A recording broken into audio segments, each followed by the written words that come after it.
Hello friends, இன்னைக்கு இந்த வீடியோல beef fry சிம்பிளா டேஸ்டா எப்படி செய்யலாம்ங்கறத பார்க்கலாம்.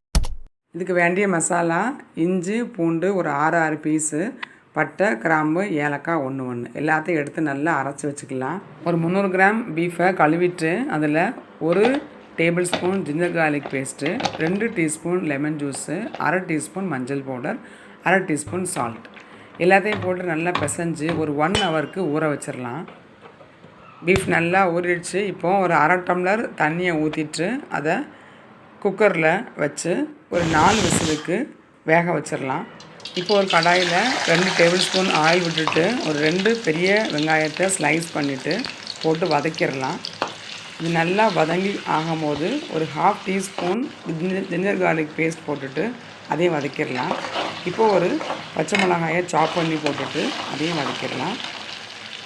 இப்போ நம்ம வேக வச்சுருக்கிற அந்த பீஃபை எடுத்து இதில் சேர்த்துற வேண்டியது தான். நல்லா வதக்கி விட்டுட்டு ரொம்ப தண்ணி சேர்க்க வேண்டாம். இதை நல்லா கிண்டிட்டு ஒரு 10 மினிட்ஸ்க்கு ஒரு வாட்டி மூடி வேக வைக்கலாம். இப்போ ஒரு டீஸ்பூன் சில்லி பவுடர் சேர்த்துட்டு அதையும் கிண்டிட்டு வதக்கி விட்டுறலாம். இப்போது கவர் பண்ணிவிட்டு ஒரு 10 மினிட்ஸ் வேக விட்டுறலாம். இப்போ தண்ணி வத்திருச்சு.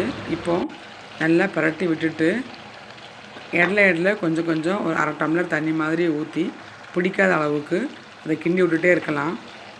தண்ணி நல்லா வற்றின உடனே ஒரு வெங்காயத்தை ஸ்லைஸ் பண்ணி போட்டுட்டு கொஞ்சம் கொத்தமல்லி கறியும் போட்டுட்டு நல்லா பரட்டி விட்டுறலாம். இப்போ நமக்கு நல்ல கிறிஸ்பியான பீஃப் ஃப்ரை ரெடி ஆயிடுச்சு. இப்போ ஒரு டீஸ்பூன் பெப்பர் பவுடரை தூவிட்டு அப்படியே பரட்டி விட்டுட்டு சூடாக சர்வ் பண்ண வேண்டியதுதான். அவ்வளோ டேஸ்டியாக இருக்கும். இந்த மாதிரி ஃப்ரைட் ரைஸு, மிக்சட் ரைஸு அதுக்கு ரொம்ப சூட் ஆகும். கண்டிப்பாக இந்த மாதிரி ட்ரை பண்ணி பாருங்கள். தேங்க்ஸ் ஃபார் வாட்சிங்.